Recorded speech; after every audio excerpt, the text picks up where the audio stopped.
സഹാബി പള്ളിയിൽ നിസ്കരിക്കുന്ന കണ്ടപ്പോൾ ഉമർ തങ്ങൾ ചോദിച്ചു, അയാൾ നിസ്കരിക്കുന്നത് നീ കണ്ടോ? ആ കണ്ടു. ഹൽ തഅരിഫുഹു, ആ ആളെ നീ അറിയോ? നഅം, എനിക്ക് പരിചയമുള്ള ആളാണെന്ന് പറഞ്ഞു. നഅം യാ അമീറൽ മുഅ്മിനീൻ അരിഫുഹു, എനിക്ക് അദ്ദേഹത്തെ അറിയാം. ഹൽ സാഫർത മഅഹ്, അയാളോട് കൂടെ നീ യാത്ര പോയോ? ഖാല ലാ, ഇല്ല, യാത്ര പോയിട്ടൊന്നുമില്ല. ഹൽ ജാവർതഹു, അദ്ദേഹത്തിന്റെ അയൽവാസിയായിട്ട് ജീവിച്ചിട്ടുണ്ടോ? ബാച്ചലർ റൂമിലൊക്കെ ആണെങ്കിൽ ഒരു റൂമിൽ താമസിച്ചിട്ടുണ്ടോ എന്നർത്ഥം.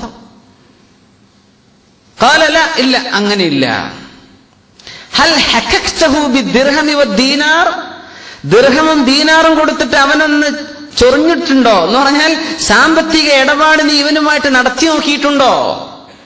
ഖാല ലാ ലഅല്ലക റഅയ്തഹു ഫിൽ മസ്ജിദി യുസല്ലി ഫഇന്നക ലാ തഅരി, ഇയോ നിസ്കരിക്കണത് കണ്ടിട്ടുള്ളൂ, നിനക്ക് അവനെ പറ്റി ഒന്നും അറിയില്ല. സയ്യിദുനാ ഉമർ അൽ ഫാറൂഖ് റളിയല്ലാഹു അൻഹു. നിസ്കാരത്തിന്റെ വിഷയം ചെറുതായി കാണിക്കല്ല, മുഅ്മിനീങ്ങളോടുള്ള ഹഖിടപാടുകൾ അതിലും വലുതാണെന്ന് പഠിപ്പിക്കുകയാണ് ഇതിന്റെ ഉദ്ദേശം.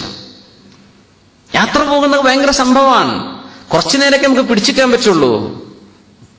ഞാൻ എന്റെ ഒറിജിനൽ സ്വഭാവം ആയിരിക്കണം എന്നില്ല ഞാൻ നിങ്ങളുടെ മുമ്പിൽ കാണിക്കുന്നത്.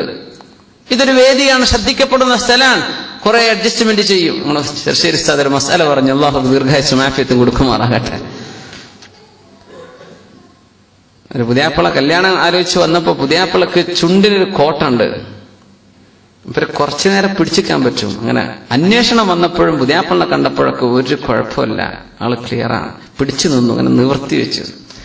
കല്യാണം കഴിഞ്ഞപ്പോഴാ ഇത് മനസ്സിലാവുന്നത്. അങ്ങനെ തൃശ്ശൂർ സ്ഥാനത്തേക്ക് മസാല ചോദിക്കാൻ വേണ്ടി വന്നതാ പെണ്ണിന്റെ കൂട്ടക്കാർ. ഇത് നമുക്ക് പറ്റൂലല്ലോ ഈ കല്യാണം, ഇതിന് തൊലാക്ക് ചെല്ലാൻ പറ്റുമോ? പുതിയാപ്പിളാണെങ്കിൽ വിടണമില്ല, തൊലാക്ക് ചെല്ലൂല.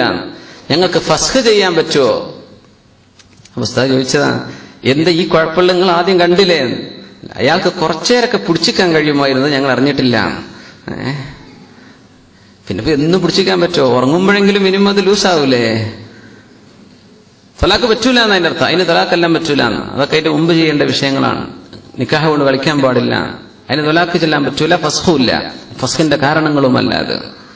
അപ്പൊ ഞാൻ പറയാം, നമ്മുടെ സ്വഭാവങ്ങളൊക്കെ തനിനിറം പുറത്തു വരില്ല. എപ്പോഴാ? ഒരു ഉംറക്ക് ബസ്സിൽ പോണം, ഫ്ലൈറ്റ് പോയാലൊന്നും അത് ശരിക്കണ പുറത്തു വരൂല. 2 ദിവസം ഉറക്കൊഴിക്കുമ്പോ, ഊരവേദനയൊക്കെ തുടങ്ങുമ്പോ, അല്ലെ, എവിടെയെങ്കിലും ഡെസേർട്ടിൽ കൊണ്ട് വല്ല പമ്പിലൊക്കെ ചെന്ന് നിർത്തുമ്പോ തനി സ്വഭാവം ഇങ്ങനെ വരും. നമ്മുടെ ദേഷ്യം, നമ്മുടെ എന്തൊക്കെ, ഞാനൊന്നും പറയണില്ല. അതാണ് ഉമർ റളിയല്ലാഹു അൻഹു പറയണത്. ആ വരുന്നതാണ് ഒറിജിനൽ സ്വഭാവം. അതാണ് കുടുംബത്തോട്, ഭാര്യയോട്, മക്കളോട് നന്നായി പെരുമാറുന്ന മനുഷ്യനാണ് സൽസ്വഭാവി എന്ന് റസൂലുള്ളാഹി സ്വല്ലല്ലാഹു അലൈഹി വസല്ലം പറയാൻ കാരണം അതാണ്. കാരണം ഭാര്യന്റെ അടുത്ത് ഇപ്പൊ എന്താ പേടിക്കാൻ?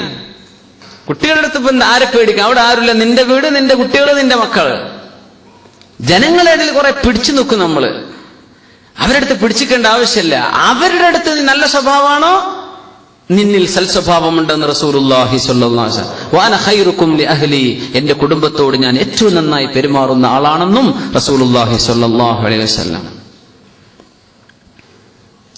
അപ്പോ ഉമർ റളിയല്ലാഹു അൻഹു പറയാണ്, യാത്ര പോയാൽ തനി സ്വഭാവം പുറത്തു വരും. യാത്ര പോയിട്ടൊന്നുമില്ല, നമ്മൾ ആളെ കണ്ടു, പരിചയപ്പെട്ടു, മാഷാ അല്ലാഹ്, നമ്മൾ ക്ലാസ്സിന് കാണുന്നുണ്ട്, റാഹത്താണ്.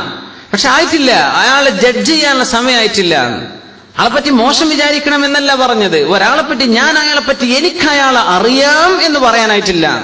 പരിചയമുണ്ട് എന്ന് പറഞ്ഞാൽ മതി എന്നർത്ഥം. സാമ്പത്തിക ഇടപാട് നടത്തിയിട്ടുണ്ടോ? സ്വഭാവം, ദുഷിച്ച സ്വഭാവം അപ്പോഴാ പുറത്തു വരിക. എന്താണ് അതിന്റെ ആക്യുറസി? സമ്പത്ത് ചെലവാക്കുന്നതിലോ, പൈസയുടെ ബാക്കി റിട്ടേൺ ചെയ്യുന്നതിലോ, കണക്ക് കൃത്യാക്കുന്നതോ, ഇതൊക്കെ മനുഷ്യന്റെ സൽസ്വഭാവം അവിടൊക്കെ വെളിവാവുള്ളൂ. പള്ളിയിൽ നിസ്കരിച്ചിട്ട് നീ റഅയ്തഹു യുസല്ലി, നിസ്കരിക്കുന്നത് നീ കണ്ടിട്ടുള്ളൂ, ഇന്നക ലാ തഅരിഫുഹു, നിനക്ക് അയാളെ പറ്റി ഒന്നും അറിയില്ല കേട്ടോ എന്ന് അമീറുൽ മുഅ്മിനീൻ ഉമർ അൽ ഫാറൂഖ് റളിയല്ലാഹു അൻഹു പറയാൻ. റസൂലുള്ളാഹി സ്വല്ലല്ലാഹു അലൈഹി വസല്ലം തങ്ങൾ പറയാണ്, പള്ളിയിലേക്ക് അല്ലാഹു തആല പറയുന്നു തങ്ങളോട് സ്വല്ലല്ലാഹു അലൈഹി വസല്ലം, അവിടുത്തെ ഉമ്മത്തികളോട് പറഞ്ഞു കൊടുക്കണം, എന്റെ പള്ളിയിലേക്ക് വരുമ്പോ നാവ് സത്യം പറയുന്ന നാവുമായിട്ട്, ശുദ്ധിയുള്ള ഹൃദയവുമായി, വഅയ്ദിൻ നഖിയ്യ, മോഷണം ചെയ്യാത്ത കയ്യുമായി, വഫുറൂജിൻ ത്വാഹിറ, വ്യഭിചരിക്കാത്ത ഗുഹ്യസ്ഥാനങ്ങളുമായിട്ട് എന്റെ പള്ളിയിലേക്ക് വരാവൂ. വരുമ്പോൾ ഒരാളോടും ദുൽമ ചെയ്യില്ല, ഒരാളോടും അക്രമം ചെയ്യില്ല. നിന്റെ വാക്കുകൊണ്ടോ പ്രവൃത്തി കൊണ്ടോ ഒരു സഹോദരന്റെ ജോലി നഷ്ടപ്പെടാൻ കാരണമാകരുത്.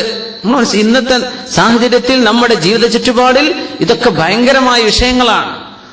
ളുൽമ ചെയ്യരുത്. മഈശത്ത്, ഒരു മനുഷ്യന്റെ മആശ് നഷ്ടപ്പെടാൻ നമ്മുടെ ഒരു പ്രവർത്തനം കാരണമാകരുത്. ളുൽമ ചെയ്യരുത്. സുബ്ഹാനല്ലാഹ്. മറ്റു പല വിഷയങ്ങൾ അതിന്റെ കൂട്ടത്തിലേക്ക് മനസ്സിലാക്കാം. അങ്ങനെ ചെയ്താൽ ഇന്നി അൽഅനഹു മാദാമ ഖായിമൻ ബൈന യദയ്യ, എന്റെ മുമ്പിൽ എഴുന്നേറ്റ് നിൽക്കുന്ന സമയമത്രയും ഞാൻ അവനെ ശപിക്കുമെന്ന് പറയണം നബിയേ സ്വല്ലല്ലാഹു അലൈഹി വസല്ലം. തങ്ങളോട് പറയാണ്, ഈ മനുഷ്യനെ ഞാൻ ശപിക്കും. ഹത്താ യറുദ്ദ തിൽകൽ ദുലാമത ഇലാ അഹ്ലിഹാ, ആ ആക്രമിച്ചു കൊണ്ടുവന്ന സാധനം അവർക്ക് തന്നെ തിരിച്ചു കൊടുക്കുന്നത് വരെ എനിക്ക് എന്റെ ശാപം അയാളിൽ ഉണ്ടാകും. സ്ത്രീധനൊക്കെ ചോദിച്ചു വാങ്ങിയിട്ട് പച്ച പാവമായ പെണ്ണിന്റെ വാപ്പയോട് എനിക്കിത് വേണമെന്ന് പറയാ, അത് വാങ്ങിപ്പിച്ചു കൊടുക്കാൻ ചില അമ്മാവന്മാരും. ഇത് ളുൽമ.